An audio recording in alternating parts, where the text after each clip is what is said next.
I would do everything differently. I would negotiate with the Russians, which is what they've wanted to do from day one. The Russians signed a peace agreement in March of 2022, which we just found out about, and Zelensky initialed it.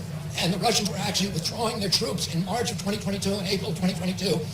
And President Biden sent Boris Johnson to Kiev to blow up that agreement.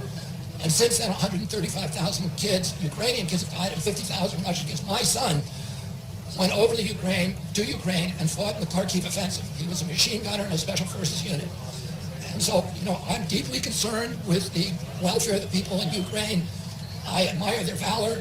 They died unnecessarily to fulfill an ambition of the United States, which was to use Ukraine in a proxy war with Russia. In fact, when President Biden was asked about what the purpose of the war was, he said regime change in Russia. When Lloyd Austin, as Secretary of Defense, was asked in April 2022, right after they blew up the agreement, why are we in Ukraine? He said, to exhaust the Russian army and degrade its capacity to fight anywhere else in the world. That is not about Ukrainian freedom.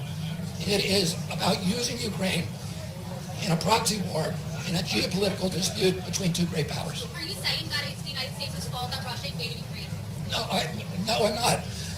I'm not making any excuse for Vladimir Putin. His invasion was illegal, it was brutal, and he had other options. But did we deliberately provoke the action? Yes, we did. Again and again and again. We would not allow Zelensky to sign the Minsk Accords in 2019. Zelensky ran as the peace candidate. He's a comedian. He's an actor, which I'm not disparaging because that's what my wife does. But he had never been in politics. But he won with 70% of the vote. Why?